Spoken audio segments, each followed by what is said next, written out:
ये सब बहुत ही बेकार और इलॉजिकल है। आज दुनिया कहां से कहां पहुंच गई है। आज के जमाने में औरत आदमी के साथ कदम से कदम मिलाकर चलती हैं। खैर, अब हम और कर भी क्या सकते हैं, लेकिन हम अपने आप को बहुत भाग्यशाली मानते हैं। क्यों मधु दीदी? क्योंकि हमारी एक पढ़ी लिखी देवरानी जो है।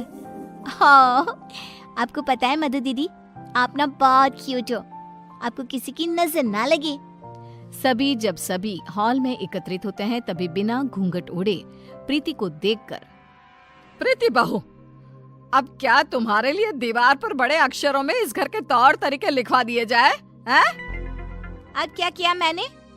अब हमेशा राशन पानी लेकर क्यों चढ़ जाती हो मुझ पर mummy ji? I just don't understand. Preeti बहू, आज तुम बगैर घूंघट के दिख गई हो। आइंदा से अगर ऐसा बिना घूंघट के दिखी ना तो मुझसे बुरा कोई नहीं होगा।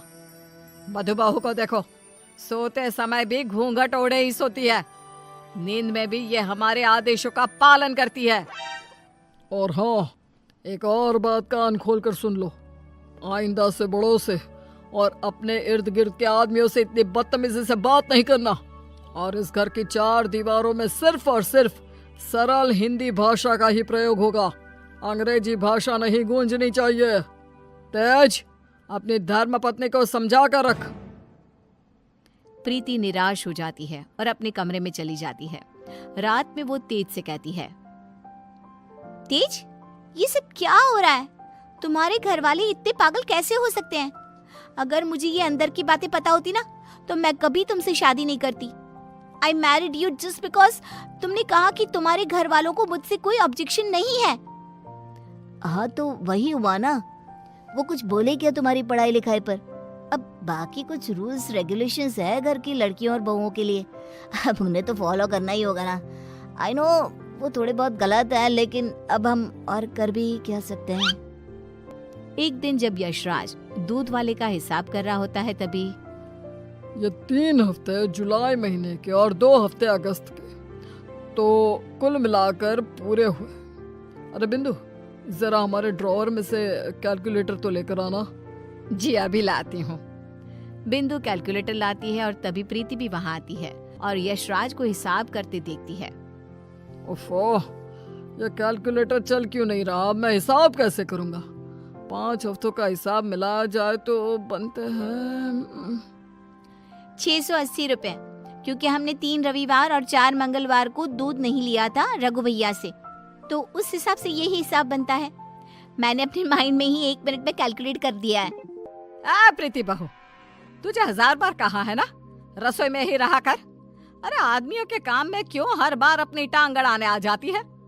आइंदा से ये हिसाब किताब वाले काम में तू बिल्कुल भी ध्यान नहीं देगी। चल दफा हो यहाँ से अब। न जाने कौन सी घड़ी थी वो जब तेज को इससे प्यार हुआ। बेवकूफ है हमारा बेटा। इस तरह फिर से प्रीति को चुप कराकर रसोई में भेज दिया जाता है। कुछ दिनों बाद प्रीति जब बाजार से घर लौटती है तब वो घर पर सबको मधु पर चिल्लाते हुए देखती है और मधु बेचारी फूट फूट कर रोई जा रही थी। सब तुम्हारी गलती है, तुम्हारी वजह से ही मैं बाप नहीं बन सकता कभी। पता नहीं क्यों आई तुम मेरी जिंदगी में, पनौती हो तुम, पनौती।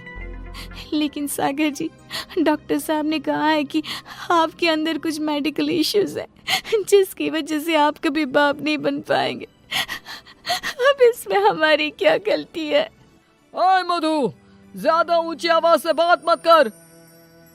वही तो। प्रीति से अपना गुस्सा कंट्रोल नहीं किया जाता और वो तुरंत अंदर आकर चिल्लाती है, बस आप सबको ये क्या हो गया है? जब डॉक्टर ने कहा है कि कमी सागर भैया में है तो मधु दीदी को क्यों सुनाना? वो क्यों सहे? सारे ताने, सारी डांट, सारी गलती मधु दीदी की कैसे हो गई? मास्टरनी, तो चुप ही रहा कर। वो कहते हैं ना, एक गंदी मछली पूरे तालाब को और बाकी मछलियों को खराब कर देती है। तू ना वैसी ही है। तेरी वजह से ही ये मधु बहू भी उल्टा बोलना सीख गई है। नहीं माँ, ये सरासर गलत है। गलती सागर भाई की है। नहीं, मधु में ही कोई दोष है। हमारे बेटे सागर में कोई दोष हो ही नहीं सकता। ये मनहूस मधु कुंडली मारकर बैठ गई है हमारे सागर के जीवन में। मधु दीदी, ये आपके हाथ पांव पर निशान कैसे? बोलिए। सागर जी ने हमें बहुत मारा प्रीति, हमें बचाओ इन सब से, ये सब बहुत बुरे हैं। मधु प्रीति के गले से लिपटकर रोए जा रही थी।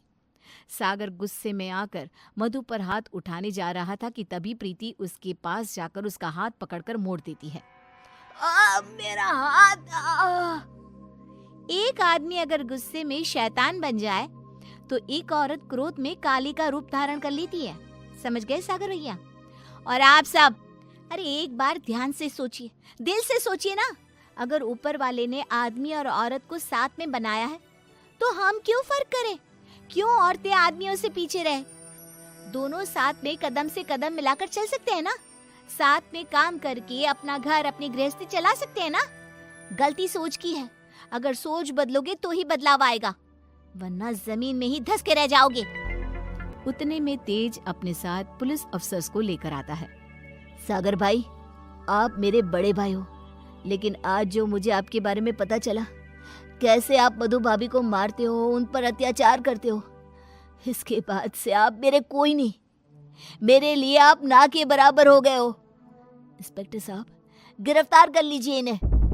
पुलिस सागर को डोमेस्टिक वायलेंस के केस में गिरफ्तार कर लेती है और उसे लेकर जाती है। माँ, पापा, प्रीति और मैंने फैसला कर लिया है कि हम अब इस घर में और नहीं रहेंगे और अकेले किसी शहर में जाकर रहेंगे। मधु दीदी और तारिनी भी हमारे साथ चल सकती हैं। इस तरह तेज और प्रीति वहां से चले जाते हैं और मुंबई शहर आकर तारिनी और मधु दोनों भी पढ़ने जाती हैं और सभी अपना जीवन खुशी से बिताते हैं। वहीं बिंदु और यशराज, जिन्हें तेज हर महीने पैसे और खत भेजता है, वो दोनों अपने बच्चों की याद में रोते रहते हैं और उनकी खतों को ही पढ़ते रह जाते हैं।